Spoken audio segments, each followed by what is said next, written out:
Marikoten prayitna semuriris semuriris eko balik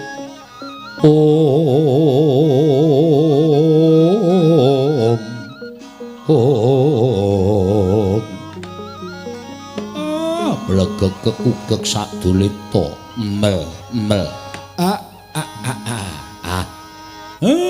kula nderek remen ndara dene ingkang putra sampun luar saking pepeteng bojotipun ari-ari sampun pagas kula nderek mangayu bagiya nggih ndara ayu iya Kakang Semar aku ngaturake panuwun Kakang nggih mboten kendhat anggen kula nyuwun ngersaning Gusti supados lampanipun ndara jabang tetuka menika enggalo padhang lah kok dilala diudaneni srananipun ndara kula permati anggenipun beto kayu kastuba mulya iya Kyai Semar kula nderek mangayu bagya nggih ndara putri iya nala gareng kula nderek mangayu bagya nggih ndara putri iya Petro aku ngaturke panuwun nggih kula nggih nderek mangayu bagya nggih ndara putri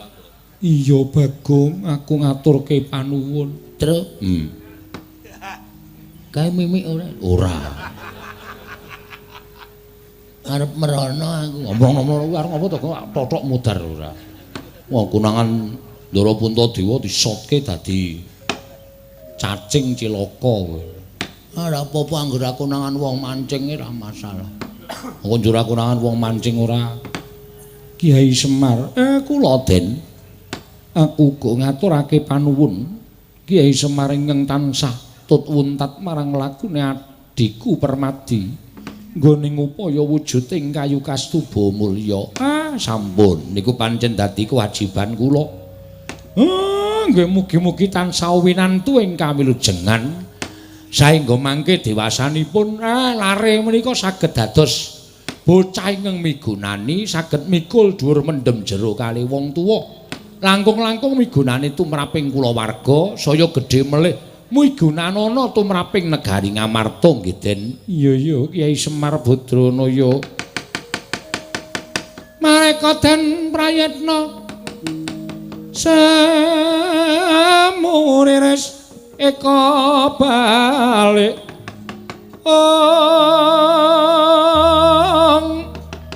titiyani gandayani trisanya purnama sasi gilar-gilaraning tengah latar milang lintang Bima Sekti ing dereng ngantos paripursa mimbal wacana kasaro ingkang tumiyup saking dirgantara nggih Sang Hyang Kanika putra Semawana Nata Ndrawati Sang Prabu Sri Bathara Kresna lang-lang kang dia mangu-mangu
Kinarya wangsit pindha kumbang ngajaping tawang susah angin ngendi nggone mboten mangling pukulun kanika putra ingkang rawuh wonten ing Jodipati pukulun kencang warudayang iya bener Puntadewa ulun kan kadang kita ing Darawati ingkang abiyantara sarta prapta ning Jodipati Koko Prabu, kula ngaturaken sembah pangabekti kula kunjuk inggih Yayi kula tampi.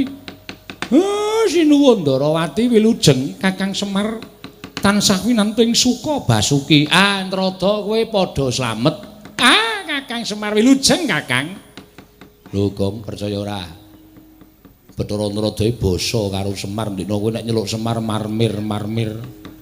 Bathara Antrada iki basa. Alah, aku ya ora bakal basa karo Semar. Mbok sakjeke ngurip amargane Semar ki dayane apa? Semar ki kakangne Bathara Guru.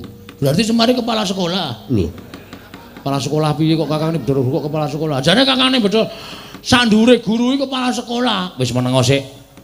Iki batur-batur padha meneng dhisik iki ana rembug wigati. Wo. Bekti kula Bukulun. Ya, Petra ulun tampa. Bekti kula Bukulun. Nawa gareng ulun tampa. Sapa trek kuwi, Tru? Bathara Antrada. Kok kaya Pespa? Lho. Bathara Antrada kaya Pespa ora. Pukulun, bekti kula konjo Pukulun.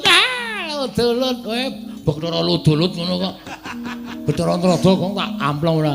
Ya, Bagong ulun tampa. Pangestu ulun tampanono ya, Bagong. Nggih, kula pundi nggo jimat paripe. Pukulun, apa? Ukuran sepatune pinten, Pukulun? Arep apa? Tak jaluk aja. Sepatu dewa kok tok jaluk ora. Sepatuku jebol wis meneng to. Wonten menapa Pukulun dene paduka rawuh wonten ing Jodipati. Kados pundi kadang-kadang kula anggeni panangayoni mengsah dados jagoning para dewa. Puntadewa tak kandhani ya. Jebul iki mau Permadi Werkudara, anak Prabu Mandura lan kabeh Wadyabala Ndwarawati Mandura lan Ngamarta. Uruhanane ora ana siji wae ingkang mangga pulya mungsuh patih Sekipu Mantra ya Kasipu Mantra. Tumuli wampi kula Jatimurti nuding lan panjenengan ulun mudhun ana ing Jodipati. Mula padha gatekna sawetara. Ulun mudhun iki ora kok jeneng. Bakal mbiyawarakake yen to kadang-kadangmu kabeh padha kalah jroning peperangan. Nanging sumurupa boya ana ingkang dadi jagoning dewa ingkang tinuding bakal Sri Nugraha minangka dadi jagoning para dewa kejaba ya kuwi ora ana kejaba mung atmajaning Arimbi ya atmajaning Werkudara si jabang tetu kaya iki ngger Puntadewa. Oh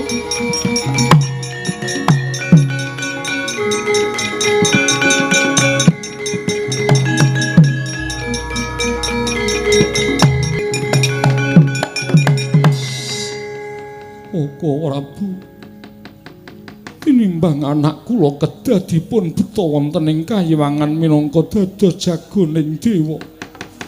Alwong kula kasirnakna kemawon menapa inggih wonten jamak limrahipun ing atasipun lare ingkang nembe yuswa setunggal taun dipun ajokaken wonten ing pabaratan. Oko Prabu kula mboten badhe kelas kula mboten badhe lila. Yayi Arimbi, aja kaya mengkono Yayi Arimbi. Ulun ingkang bakal matur kelawan Sang Hyang Jagat Girinata apa dene Hyang Pikulun Narada. Hyang Pikulun kados pundi? Sajakipun kadang kula pun Yayi Arimbi sakmangke boten lila atmajanipun dipun dadosaken jago wonten ing Kayiwangan. Ah, ya wis ngerti ulun ya wis mesti bakal batang. Yen to Arimbi ora bakal lila ya wis ora jeneng mokal. Wong sing jeneng ibu lagi tresnane karo anak. Mongko anake lagi wae uwal saka pepeteng ya kuwi puser ingkang madal saka saliring pusaka apa wae. Lah kok iki arep dadekke jagoning para dewa. Mula ning dalan mau aku wis rembugan karo Kresna.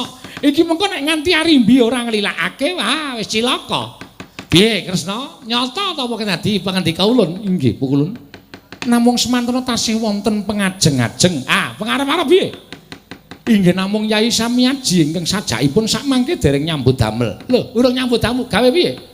Sedaya para Pandhawa sampun dados jagoning para dewa, namung Yai Samyaji ingkang dereng nyambut damel. Kula kinten sakmangke sampun satrepipun menawi Yai Yaji Puntadewa ingkang kedah ngeripeh manahipun Arimbi menika Pukulun. Ah, cocok. Puntadewa wis midanget dhewe to. Ature Kadang Wingdarawati nggih Puntadewa.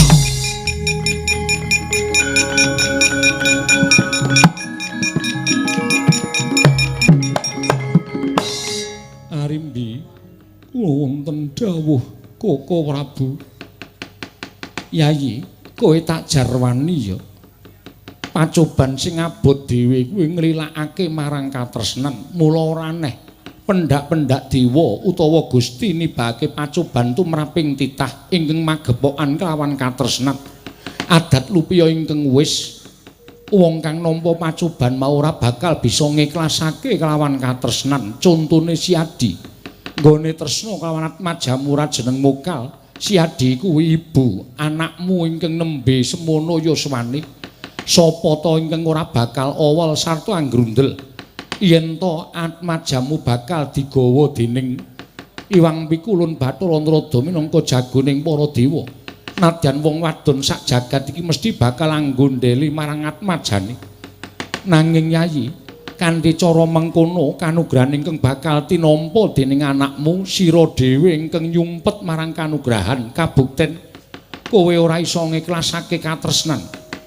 Tresnamu marang anakmu mau satemene minangka dadi panutup kanugrahan ingkang bakal tinampa dening Atmajamu. Mula Yayi ngelingono tembung anak kuwi saka tembung ana. Ingkang anakake sira Yayi Arimbi nanging tembung ana mau merga saka panguwasaning dewa, panguwasaning Gusti.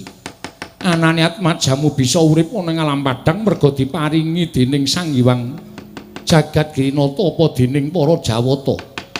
Mula Yayi tumrapun Kakang, apa ingkang sira tindakake mau bener tumraping para ibu nanging kurang bener tumraping nggonmu ngadepi kelawan pacoban.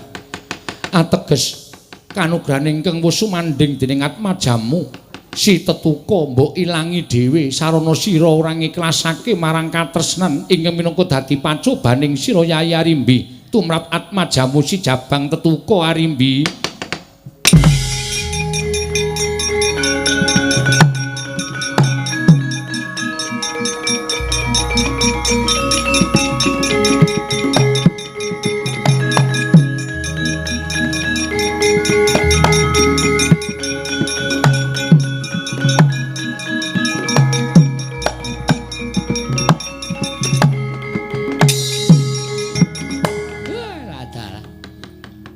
Tembunge mentes mula banjur Arimbi maringake Atmajane kelawan panjenengan ulun. Puntadewa ning sajake kagol kagelan atine Arimbi.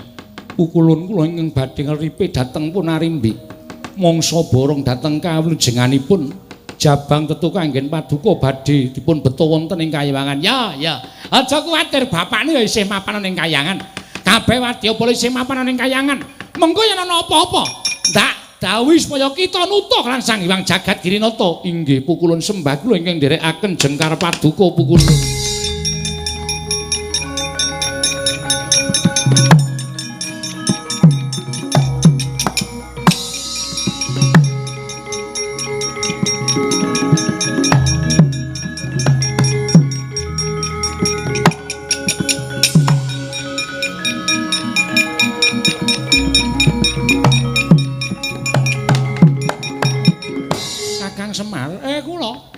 Kowe ora usah ning Kayangan ya Kakang.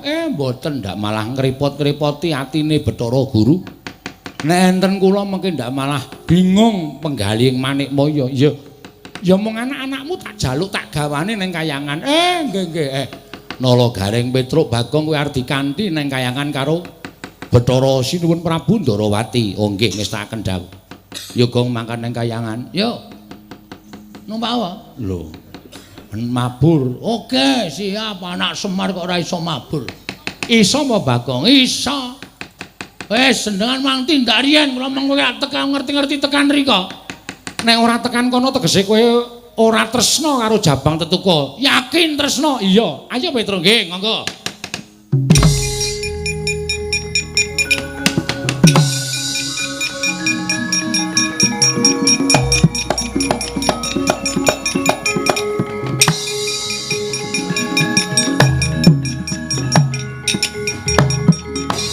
Nyuwun pangestu, Pak. Kula ajeng mabur. Madhep rono.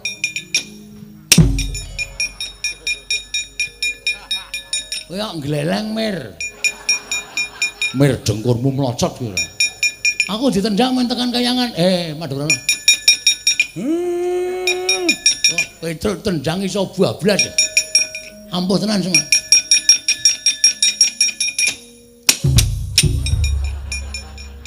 Mbok sing apik nek nendangke. Ngarepe ana wae cemara. Nang nggon lapangan kene men bablas. Toto. Siap. Aja do gawe geger, aja do gawe kisruh nang kayangan lho.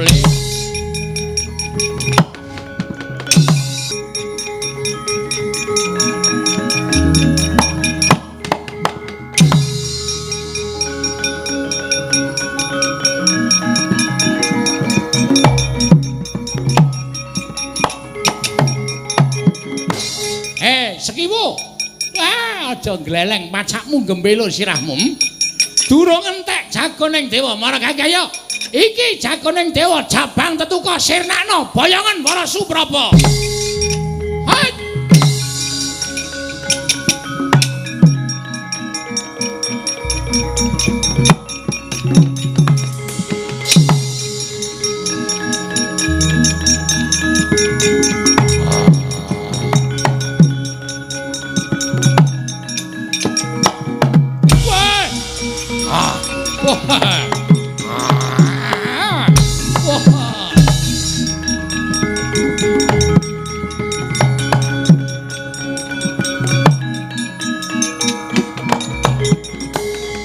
Buta Pandhawa tata Gatiwisraya Indriyaksa Sara Maruta Pawana Bana Margana Samirana lan Warayang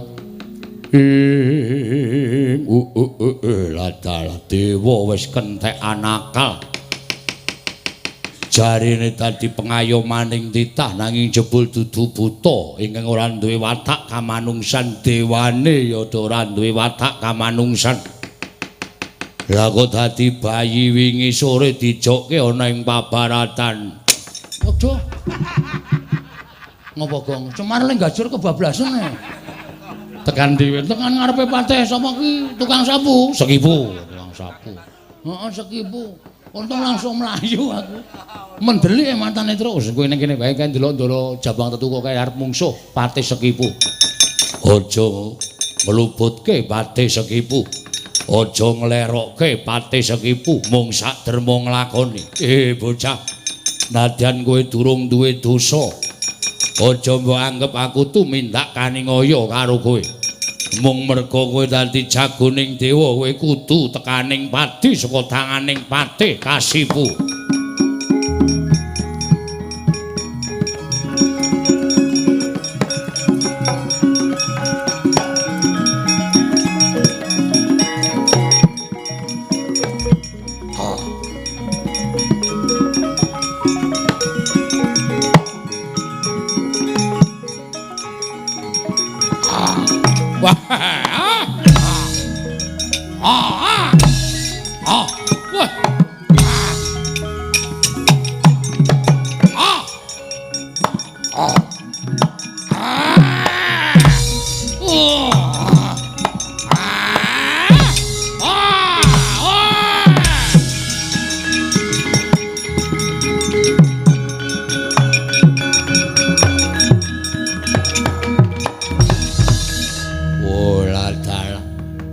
Oh, pancen bener dewa nggone ngejokake bocah iki. Tak banting ora remuk awake malah mendelik mripate kaya nantang karo aku. Hak cokot gulune ora pedhot. Woh, aku dadi kaya nyokot barang sing ora iso tugel. Weh, adalah dewa. Ning aku isin nek tok mungsuhke bocah wingi sore. Ayo, gedhekno dhisik, ajokno ning pabaratan leganing atiku.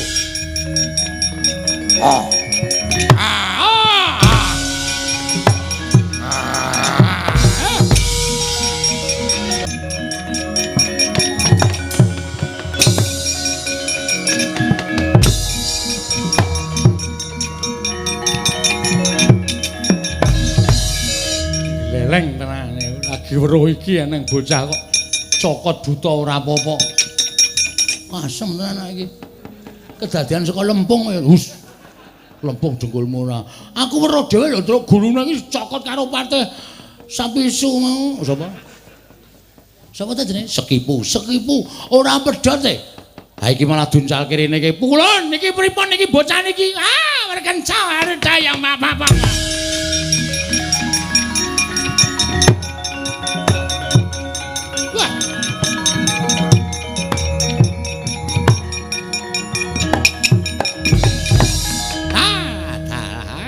Bocah panjen.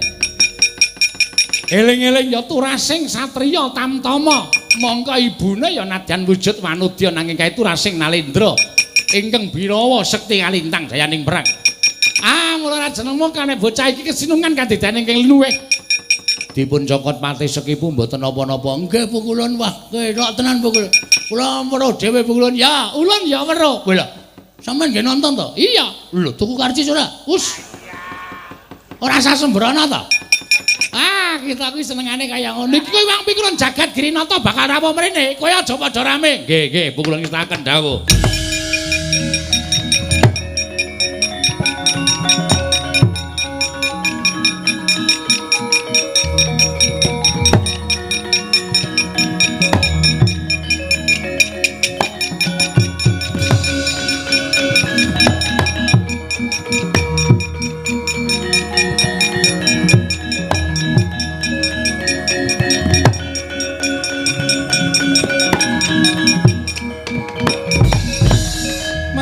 Mubang wangaruna ati netrane nganggo rapo sabdaning kukiloring kanigara sageter kene donganing kunglir wuwuh sing pene panca ing Adi Guru inggih Kakang Rada kula sampun ngawuningani kawontranipun Jabang Tetuka inggih menika elok sanget.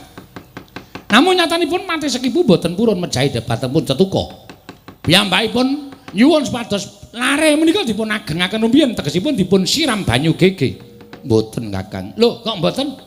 Lare menika badhe kula jer wonten ing Kawah Candradimuka. Mangriyen. Menika lare wingi sonten lho, Di. Kok badhe dipun lebetaken wonten ing Kawah Candradimuka. Kula sampun dawuh kaliyan Empu Anggon Jali lan Empu Ramayadi. Supados mandhe dhateng lare menika. Keparengipun otot bebayunipun badhe kula gantos sedaya. Wah, otot bebayu badhe dipun gantos sedaya. Inggih, Kakang. Para dewa kadhawuhna nyemplungaken rajaning wesi. Wesi Purantani, wesi Mangangkang, wesi Balitung tuwin pusaka-pusaka kayangan.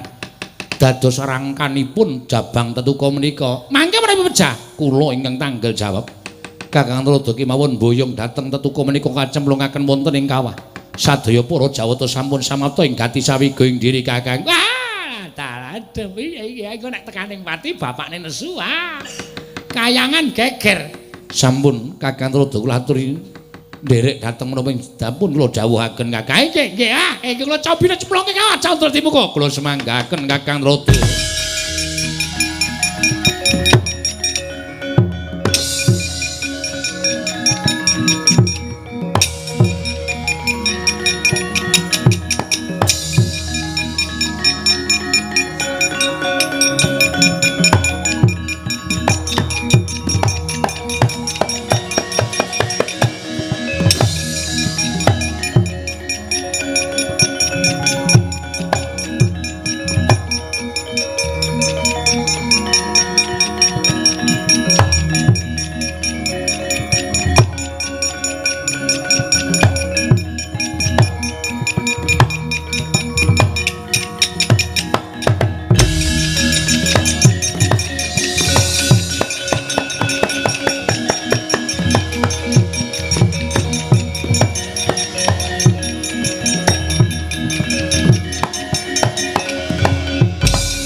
mangsa madange jagat tumungu-mungu paning sapucaking wukir marebak bangsu mirat keneng soroting surya mega lan gunung-gunung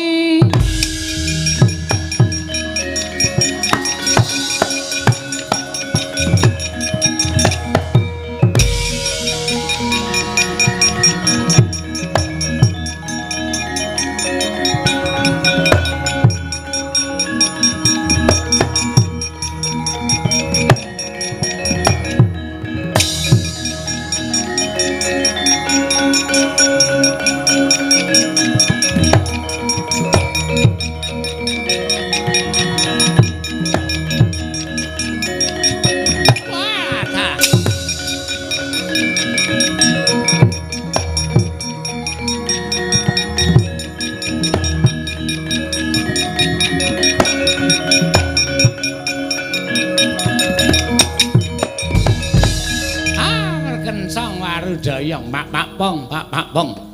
Bu bola kali cedhe sapa sing gawe? Bareng jedul saka kawah Candradimaka lah kok waduh kulite murup kaya tembaga. Sampun mawi sandangan jangkep di Pangwaos Sulun Kakang. Ah inggih. Menika Jabang Tetuka ingkang sekawit lare kula jedi wonten ing kawah Candradimaka. Ah dalah. Wah, kula kinten menawi pejah. Nyatanipun samangke ngrembaka kados mekaten. Petro, pripun Bu Kulun? Kowe ngerti ora iki sapa? Mboten ngerti ora tepung kok. Iki Jabang Tetuka mau, Petro. Napa nggih? Iya, wah, Gong. Sapa iki? Sapa e? Bayine Ndara Jabang Tetuka mau putrane Ndara Werkudara. Nah, kok? Heeh.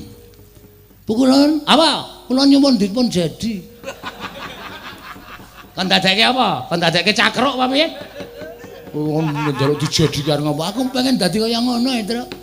Aku iki dhewe-dhewe nasibe dhewe-dhewe wis dadi Bagong ya dadi Bagong. Ora kena diganti saka usuk ora apa-apa. Usuk-usuk ora. Namung kok piyanturipun kendel kemawon di dereng wonten suwantenipun Kakang. Ah, kok dereng wonten suwantenipun? Badhe kula paringi suwanten. Menapa? Badhe kula paringi suwanten bledhek guntur kula aturi manjing wonten gurungipun Jabang Tetuka.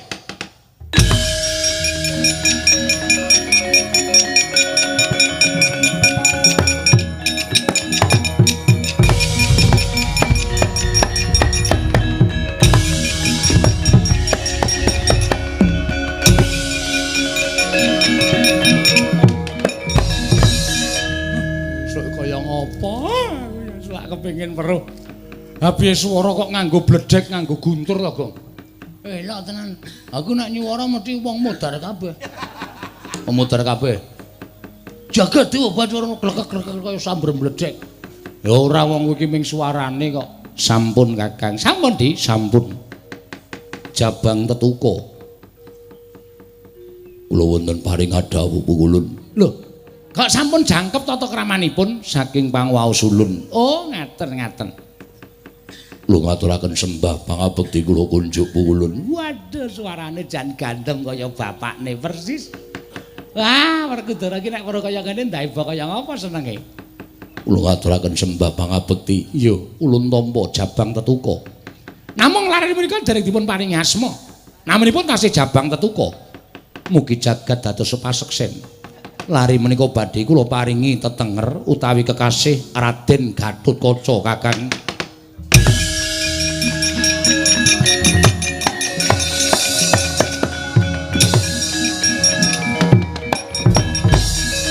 Raden Gatotkaca. Ugi badhe kula paringi tetenger Raden Tetuka. Raden Tetuka.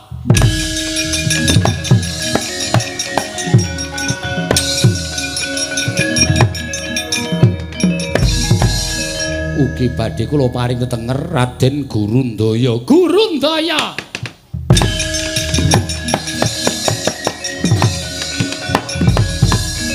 Kok kula ya tak ngekeki jeneng tadi. Kula semanggaken Kakang Narada badhe paring asma sinten? Badhe kula paringi tenger Raden Krincing Wesi. Kok mboten muni gamelanipun? Kakang Narada Raden Krincing Wesi. Ah nggih, nggih. Waduh. Kowe kei jeneng ra, Gong? Wah iya no aku ya ning kayangane. Aku ya arep menehi tetenger karo Raden Gatotkaca kuwi parapan wae. Parapane sapa? Samijo. Tuk tuk tuk. Bareng ngekei tetenger sapa? Raden Laskarbit. Kok Laskarbit dadian saka Wesi iki ora dilas. Ora bakal iso wah jan Panakawan ki nang kayangan malah marai Kisra. Iki do menenga. Lah wong kula niki dikon bapak kok kula niki dikon bapak ibu kula tonyo sih. Lho. Narada ya arep ditonyo ora. Ha kuwi wong kurang ajar iki. Gatotkaca wonten timbalan. Kita bakal ulun paringi pusaka 3 cacahe. Menapa pukulun? 1 aran Caping Basunanda, 2 Kotangantra Kesuma, 3 Tlumpah Madu Kacerma. Caping Basunanda lamun udan ora kudanan, lamun panas ora kepanasan. Kotangantra Kesuma kita bisa ngambah dirgantara. Selama ing ngoning dedaratan Tlumpah Madu Kacerma ya kuwi lamun sira ngungkuli lemah sangar kayu waing tawa tawi tawar ora bakal kuwalat. Nggih, ngestaken dawuh pukulun. Kakang Narada badhe paring pusaka mboten. Jaripun badhe paring kotang ning sampun kok. Yo Narada yo omongane saru dewa kok omahe. Lah kowe iki ngapa to wong jenenge kotang kan kok. Menggawe pusaka ora, Gong? Ora. Apa? Ora. Aku mau tok pancing terus aku wis kempekan iki dhe ngantian. Mung tok pancing terus. Males aku pisan. Ya ora males kok kudu Gatotkaca wonten dawuh. Kayangan ana kraman, kita kudu bisa nyirnake patih Sekipu sartaning Prabu Naga Pracuna. Lamun kita bisa nyirnake patih Sekipu lan Prabu Naga Pracuna, ulun prasapa kita bakal ulun dadekake Nalendra ora ketang ngamung telku deping paningal ana ing Sela Kandawaru Binangun Gatotkaca.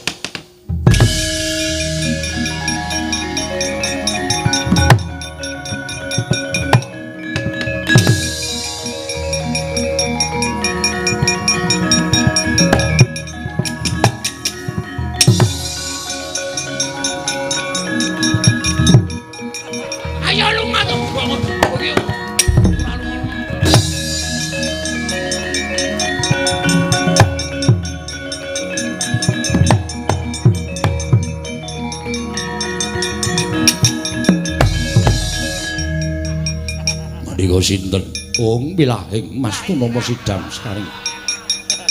Gatotkaca wonten dawuh pukulun yen kita ndangu lan panjenengan ulun Sang Hyang Bathara Brahma. Pukulun Bathara Brahma iya. Ulun putra Sang Hyang Jagat Giri Pratingkah. Nggih pukulun. Wonten menapa mrepeki dhateng pun Gatotkaca. Ulun mung kepengin weling. Sing ati-ati sabab patih Sekipu kuwi digdaya pilih tanding boboting yuda. Ih, matur sembah nuwun. Ilaheng. Kula Gatotkaca. Panjenengan sinten? Ulun Sang Hyang Bathara Wisnu. Ora ngawur. Malsu ya malsu ning ora ngawur. Wisnu kuwi Sinuwandarawati nek konangan wonge. Oh iya, salah Gatotkaca. Dewa kok mulak-malik ora. Ulun Sang Hyang Bathara Kala. Ulun Bathara Kala. Iya. Ulun mung bakal weling kan jeneng kita. Gatut. Inggih Bu Ulun. Wonten menapa? Sing ati-ati. Merga nang ngarepmu kuwi copet tenanan. Oh, sak ajar wis buka wadi. Ning ngesak sing jero ya Gatotkaca. Dompet-dompet dipeniteni karo kathok. Aja nganti uwal merga ngarep kita ki nadyan dewa ning clemere ora jamak. Gatotkaca surti dingati-ati duga-duga digawa. Aja nganti kaya bocah cilik. Kula pangestu ulun banyu mili kricik-kricik. mangkat tonggir nyuwun pangestu Iwang Pikulun Bromo lan Iwang Pikulun Bathara Kala. Sing ati-ati aja kaya bocah cilik.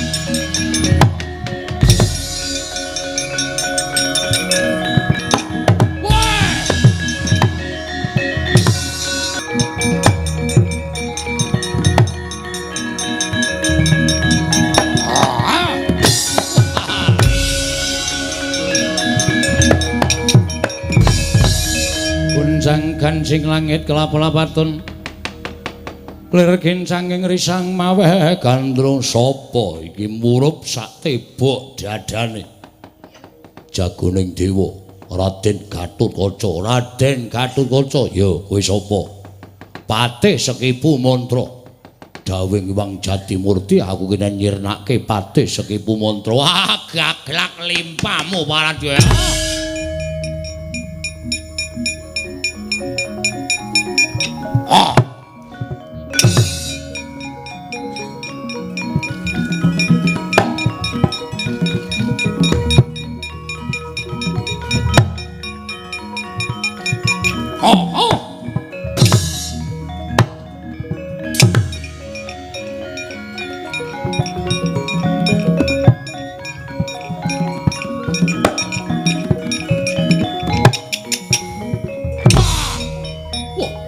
Wah, meletek metu genine.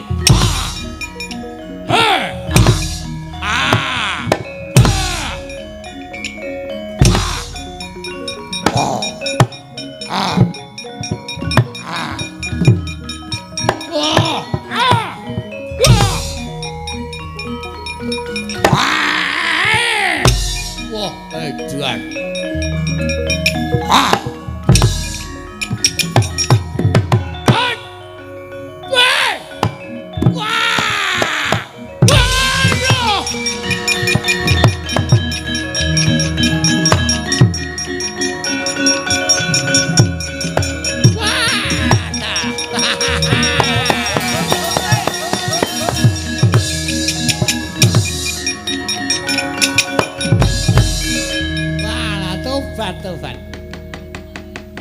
Jagoning Dewa ingkang sekawi titah-titah padha gruduk nang kayangan ora ana ingkang monggo pulih mun Patih Sekipu.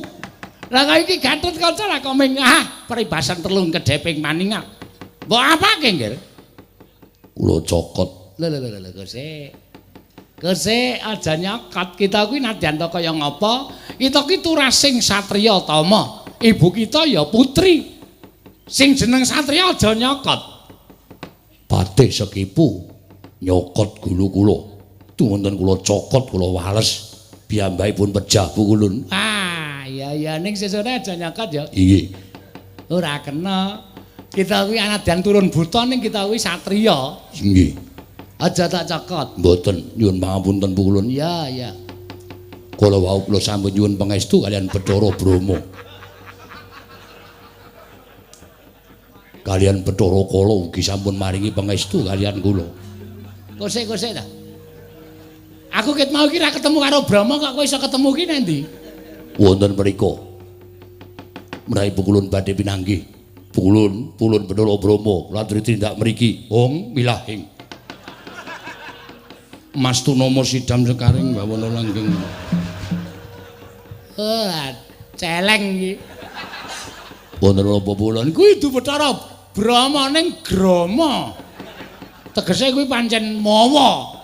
Sinten? Lah kowe iki dudu Bathara Brahma, kita iki dapusi kuwi abdine bapakmu. Abdinipun tiyang sepuh kula. Iya. Naminipun Petra. Setan. Ulun Bathara Brahma, piye kulup Gatotkaca? Kula aturi tindak mriki. Wis ulun penak nang kene wae. Kowe sing jenenge ngaku Bathara Kala sapa? Bathara Kala iki gedhe dhuwur, mongko ya buta wujute. Sanes. Bathara Kala menika ndek lemu. Wah, iki mesti doer mesti iki yakin. Ah, mesti bagong iki. Pulun Bathara Kala kula aturi ndak mrini. Wong tetiang Kala Ludra, Mas Patih Raja Dewa. Weh ya, Iwang Pikulun Narada. Wus. Narada jengkolmu kuwi udu Bathara Kala kuwi bagong kuwi ya abdine bapakmu. Kulup Gatotkaca. Wis konangan iki. Ngarep gleleng sithik ora entuk. Naga Pracana Sirnana. Mriki ngestaken dawuh kula.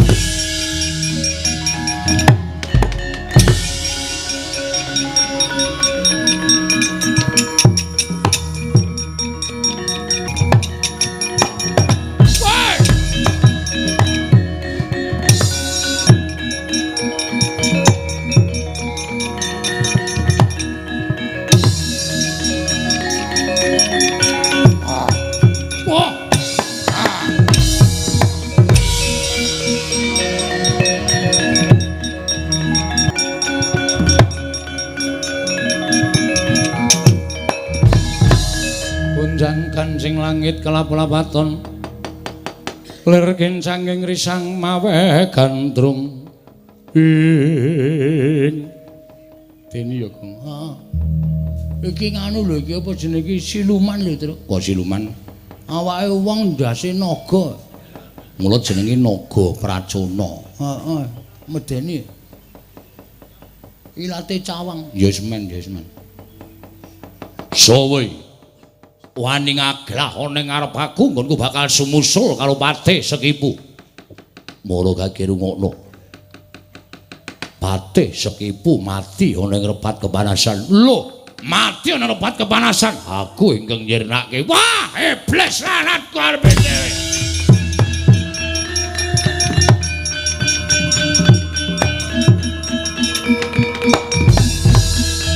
Sopo? Jagoning dewa Raden Gatotkaca.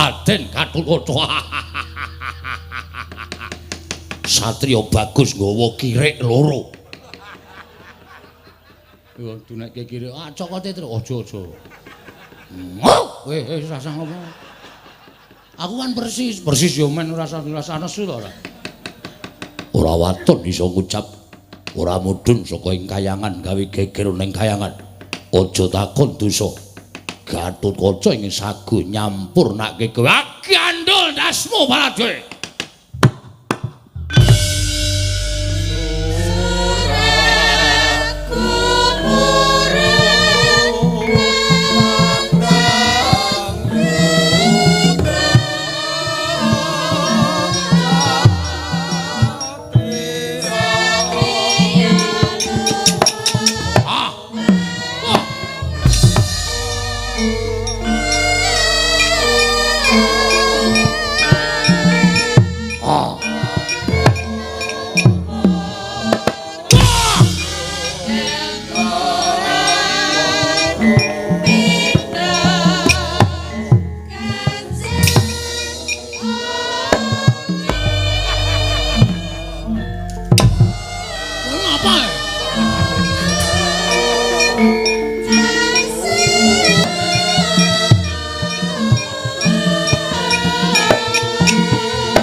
makaning dening Sang Gatotkaca nengge Sang Prabu Naga Pracana pinancat pundhake den untir gulune jebol pisah mestaka lan gembong.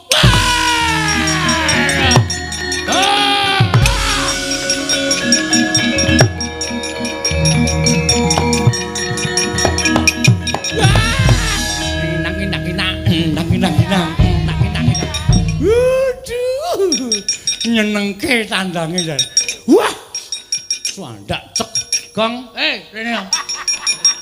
Ngapa ngene? Kowe ngerti ora gelutin Ndara Gatotkaca mau? Ora, ngene iki. Kowe upamane kuwi ya, heeh. Wah, jis ngene iki. Des. Des ngono. Terus ki tandak cek ngono di. Truk. Wah, antel ndasmu lho. Lah ngopo? Ngapa? Tak kira arep ngopo bol nggo praktek. Wah, nyenengke tenan. Ya iki disingkirke, Gong. Iya. Batang ya, batang. Wah, medene. Wah, nyenengke lho, guru Bathara Narada joget-joget. Aku tuku ger, putuku Gatot Kaca.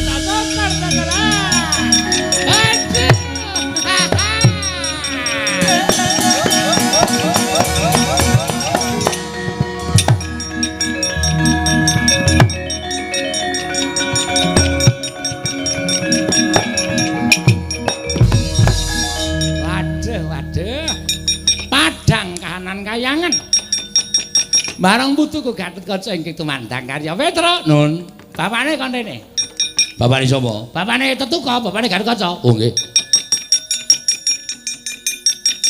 saniki iya niki napa dingloa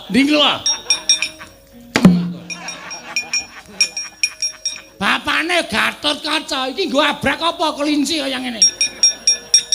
Kaya kowe tok reng aku mung paton diangkat kok ya. Ning nganden apa?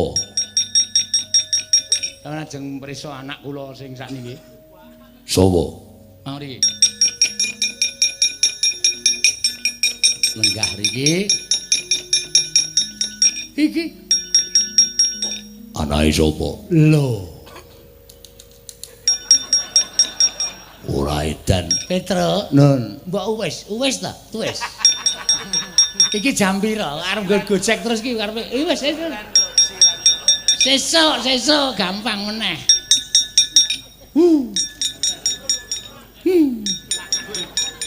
gojek kok ra entuk ora Werkudara iya kita ora ngerti to bocah sing tak joko nang pabratan pancen kita ora tak wene ngerti pundak kita ora ikhlas. Sapa?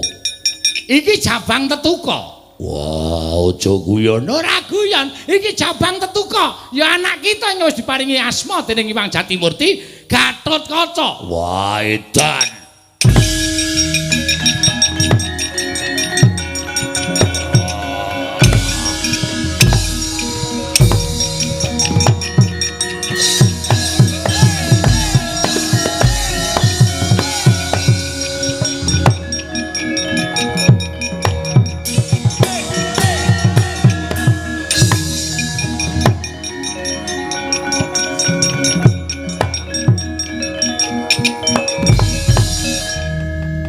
Gatotkaca wonten dawuh ayo Madeprana.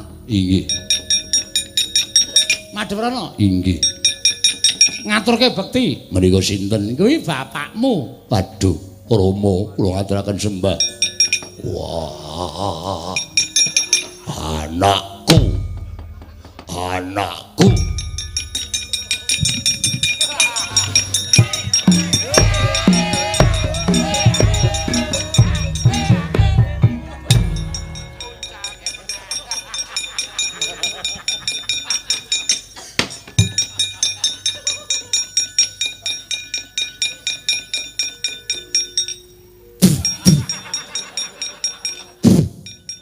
Apa Gong? Telek pitik. Salah ana wong ora ngapa-ngapa duncalke. Gemesku karo Ndara Werkudara lho ngundang anake entuk gundang-gundang. Bareng tutuk iso duk-duk. Anakku. Ayo arep ngapa? Ayo. Dewa arep dijunjung. Sembrono. Kondur saged cekele sawenake dhewe ra. Ayo mundur. Nggih. Rada mundur. Nggih. Rumangsane.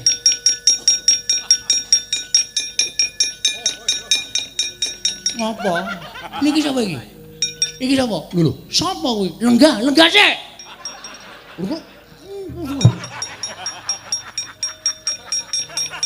Ratu digetak-getak ora. Sapa Werkudara? Wah, aja etok-etok ora ngerti. Kowe wis ngerti. Iki anakmu tobat baguse kaya ngono. Edan temen. Bocah kok mencorong kaya ngono iki lho.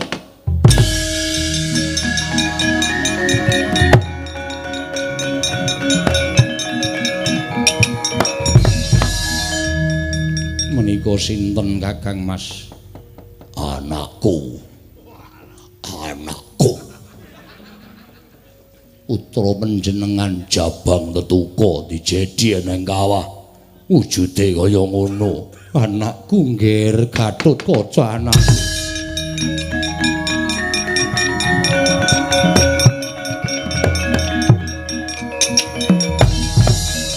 Anakku cah bagus. Kang Mas, ngowo. Mbok kula dipun parengaken nderek ngaku putra. Ra. Anak-anakku dhewe. Nek pengen anak gawe dhewe. Mbok anakku dipek putra. Ora sudi. Anakmu kaya luwak kabeh. Mengke kula jadi enten lendut pun. Tokong kowe seneng.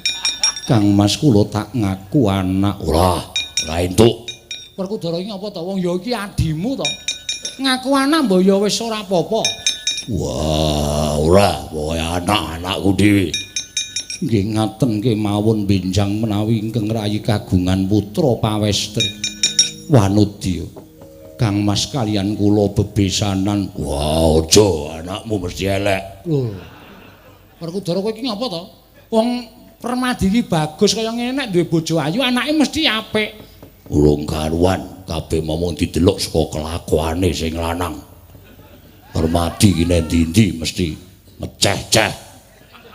Tur mesti nglarani atine wong wedok anake rung karuan bagus iso uga anake Permadi sok penyakiten. Mbok dungane sing apik. Karo adine kok kaya ngono. Gatotkaca lho wonten dawuh paman. Sesuk nek pun paman duwe anak wadon, kowe tak mek mantu ya ngger cah bagus. Nggih, nderek paduka Kanjeng paman kemawon.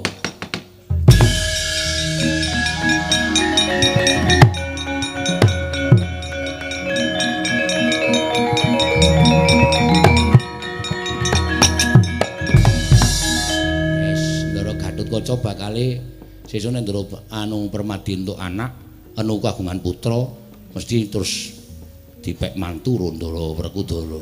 Kowe aku besanan ya to. Moh. Ora apa-apa. Emoh. Tak gawe anakku wedok sing wis meteng lho. Gelem ya? Emoh. Emoh aku pokoke emoh ora. Dentoke anakmu sing nomor 2 kae lho sing senengane ora. Kula rada besanan kali kula. Ora sudi. Dewa kok kon besanan ro kere. Anggemu ya anakmu apik-apik ya anakku ya ayu-ayu kabeh tur widodari.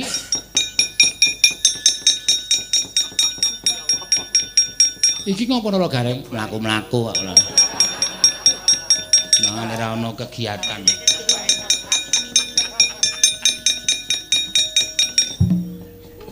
Lho, jare Semar ora melu ning kayangan.